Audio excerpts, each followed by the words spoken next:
So, how have recent historical events affected the course of research in organizational psychology? Give an example of an event and resulting outcome. So, there's a good one in the book, and I can always tie this back in to the stuff I do, right? So, I'm an Air Force officer. I work at Dover Air Force Base.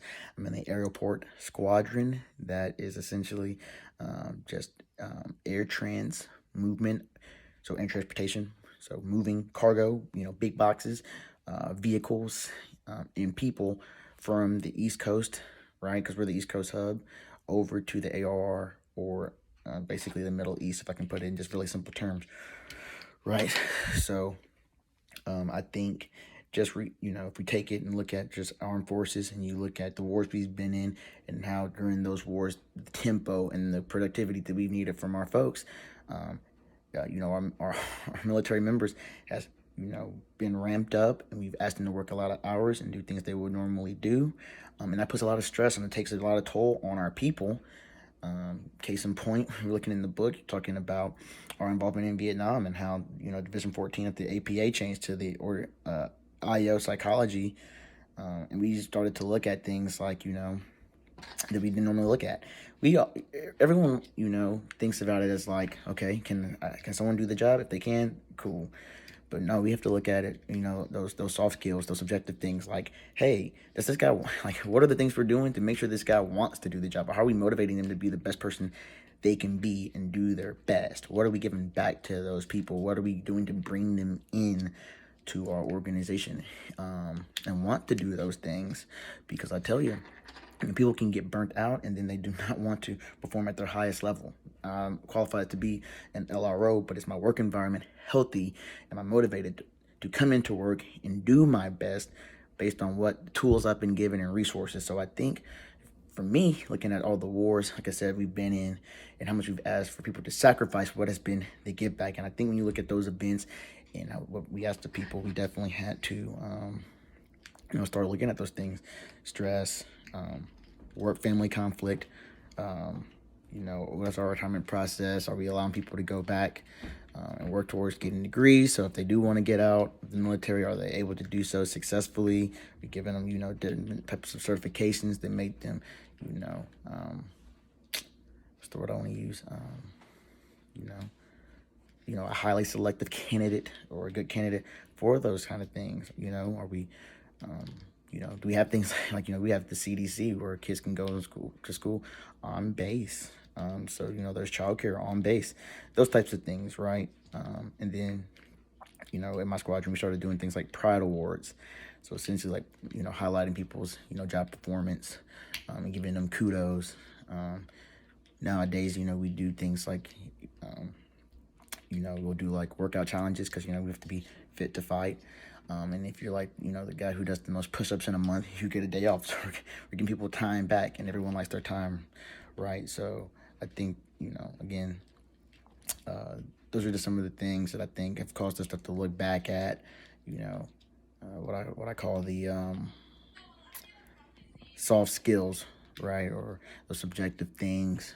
Then we have to be more cognizant of to, again, ensure that our folks or motivated, right? For me, if you respect my time and my input, I'm all yours. When I don't feel like that is the case, and and I'm just a single guy, but I'm sure if I was a parent, like if you don't respect my time, so I can get back to my family, right, or my input, and I'm saying, hey, maybe I shouldn't be a night shift guy, right now, so I can work some things out. Then I don't think we're doing right by our folks. So I think those have been some of the things that make us really have to go back and say, hey, are we doing right by the people? And for us as IO researchers, those are the things, we've had to look at to, again, increase that motivation. How can an organization reduce or prevent work-family conflict? So a couple ways, right? And I kind of always relate things like this back to the Air Force. So I'll tie it in a little bit, but what we do is we have a newcomer's brief. So where we invite not only the new member to hear from our squadron leadership about our mission, vision, and our priorities, right? Kind of telling them, hey, this is kind of what we expect, but I also want to tell you about me. Please tell me about you. That's what our newcomers is, and then we show the facilities.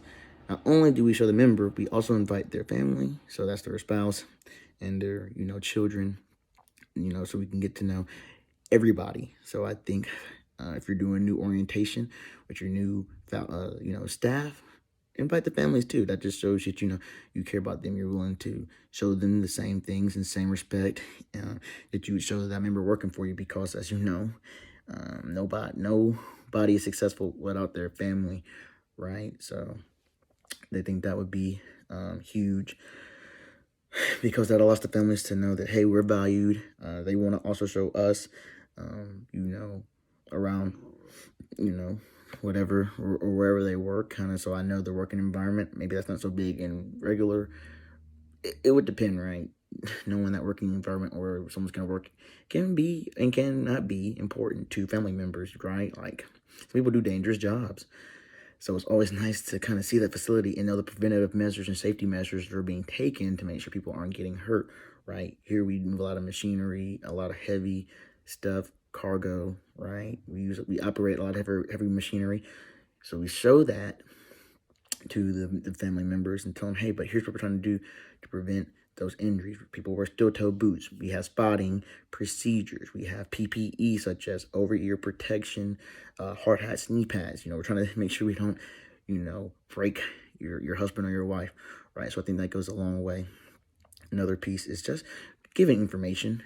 Always send something, get the spouse's email, right? Collect those emails so you can just be sending them updates. Hey, here's what's going on. Here's the calendar. Here's what is going on for the month here in our company, so you kind of just have the haps. A lot of times, just, at least for me, I go to work and come home and I tell my parents every day what I do, right? I'm single, but I don't tell my parents what I'm doing every day. They don't really know much, but we do have something called the Key Spouses group, and they are always sending stuff to the other spouses. Just sharing information. Hey, here's the next big event. Here are the things that are going on. Here's the haps. That stuff is what, families care about, right? And that kind of takes the pressure off of me, or, a spouse to have to explain that, and keep up with that stuff. To tie that in, though, having events where family are invited, right? So in my squadron, we do a summer picnic. We do quarterly events, right? Do we say, hey, we want the spouses and your families to come hang out, relax, don't be in uniform, and spend time, right? I think that's huge. So if a company, organization are doing those periodically, bringing back in that family member and tying the family back into it, that's going to do dividends. Another big part, I think, is how are we setting you up for success after you're done, right? Like after you're done with work, are we giving you time back? A lot of times we do things such as, if you are doing a great job, we reward that with time off, day off, so you can get that time back to your family. So always trying to give time back. What are ways we can put that time back in your hands? So those are just a couple mechanisms that you can use, to promote or prevent that work, life, conflict. What are some possible common organizational constraints? How can they lead to counterproductive behaviors? So, some common ones, right? So you talked about maybe lack of equipment, right? Not having the right equipment or supplies. People can't do their job. Supervisor problems. As you know, a boss can make or break your experience. Or just by poor training, right? Are you being set up to do your job effectively? Are we arming our folks with the tools and things they need to be successful? And I'll tie in the Air Force again. Our guys have to be trained to do certain things. If you work cargo, you have to be trained on all those tasks, to make sure you are qualified to even perform those tasks first. So we're giving them adequate training to make sure they're doing things safe and by the book. But then also training, I guess, like the last question, or making sure supervisors are good to go and they're trained to effectively evaluate and make sure folks are doing the right thing, and do they have decent relationships with their airmen. It should be, like I said, fair and equitable across the board. You don't have to you don't have to know everybody, or be buddy-buddy with everybody, but you need to have the same respect that you have for everybody and hold everyone to the same standard and be, even across the board. And then, yeah, the supplies and the tools. It's cold outside. Are we arming our guys with jackets? Are we arming them with steel toes? They're moving heavy stuff around. Are we giving them the proper PPE? So when the engines are running on the flight line, they're not going deaf, right? But you can take it a step further. Do the computers work? We do a lot of stuff on computers. Do our computers work? We have enough computers, things like that, right? So again, arming them with the tools they need to be successful. I think if you don't have that can lead to counterproductive behaviors, because if people don't feel cared about, then they're not going to care about what they're doing. At least not everybody. Me personally, I'm someone I'm motivated. If you care about my time, care about my input, want to get to know me, that motivates me to want to work harder. And I think that's for everybody. Everyone wants to be cared for, or at least think they're cared for. So if I got guys, like I got a great example, some guys, men and women who worked out at one of our facilities a little further away from our main facility, their HVAC system wasn't working, and they had no hot water. It's the middle of the winter in Dover, as you all know. For those who don't know, it's super cold here. We need hot water, to wash our hands, but also clean stuff. And so they're already co-located, but like now their HVAC system's not working, so they're not getting any heat, they're not getting any hot water, and that makes them feel like they're not cared about, right? So they're, that makes them not want to work as hard. They're not motivated. They don't feel cared for, right? So you have to, show that care. And are they equipped, right? Another section, they have docks for trucks to back up to them, so they can offload cargo and then load cargo. The dock doors wouldn't roll up or down.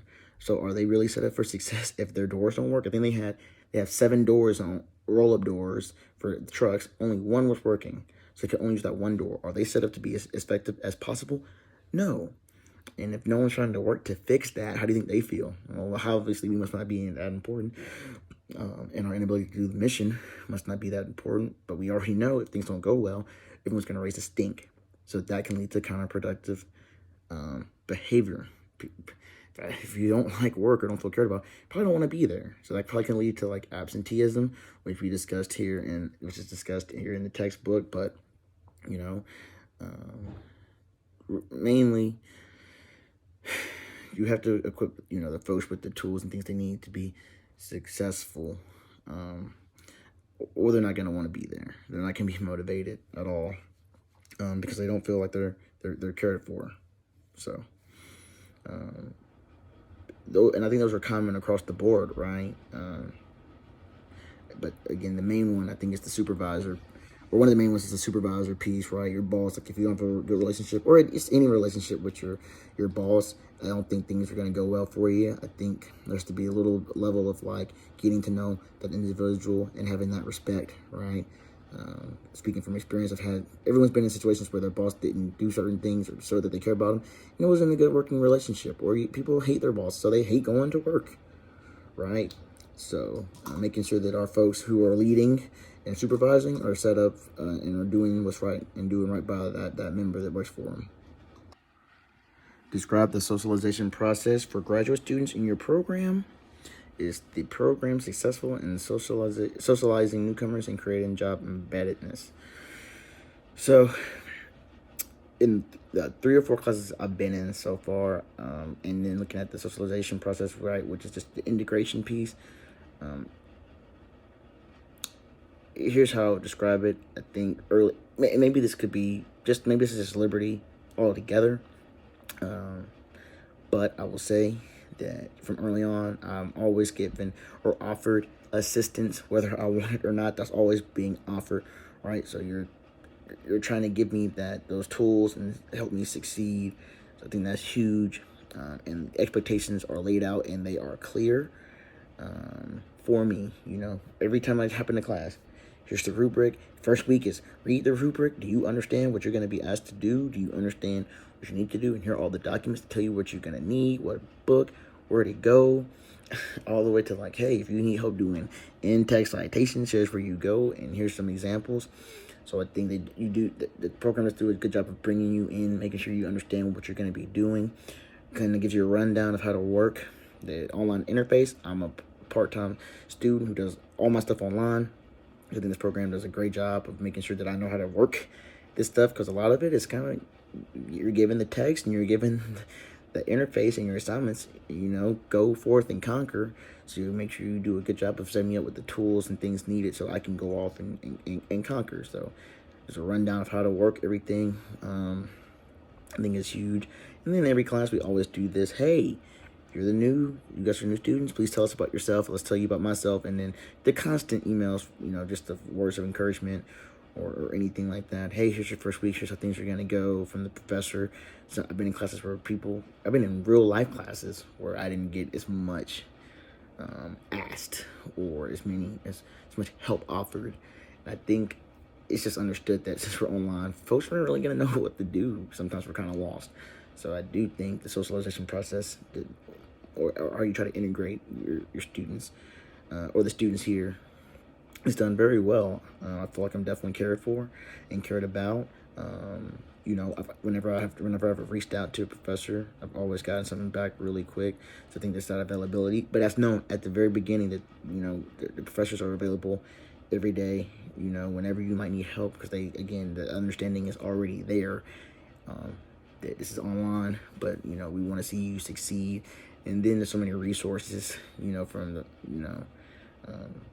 for support, academic support, financial support, things of that nature. The writing center, like things of that's all given to us, and kind of helps us as far as, okay, I know what I'm going to be doing. So it really just comes down to this great communication up front, great communication of expectations, great communication of here are the tools and things you might be able to use to your benefit to help you be successful. That's all really laid out for the students. Right, so at least that's my 2 cents on that. I can say that there's been a lot of times where, again, I've been in situations where that wasn't always the case, and that availability or that laid out, here's the expectations, wasn't always there. So, again, great job at just communicating and laying those things out. Kind of integrates me and gets me going, gets me involved and kind of brought into this program pretty quickly. Imagine you have been asked to develop a performance assessment program for employee development. What techniques could you use to adequately evaluate employee performance as comprehensively as possible? And first and foremost, I have to make sure the folks who are doing the overall evaluating, let's say it's me, right? Well, let's say it's not me. I work in an organization where, it's structured, right? Kind of rank, right? So I have my frontline supervisors overseeing most of the folks who do the actual hands-on stuff, right? I'm in a managerial position. So related to the Air Force, my supervisors of most of the guys who are doing the actual hands-on stuff, I got to make sure they're adequately trained, and that there's there's more than one. And I'm laying out things they lay out things very objectively, right? I think that was big.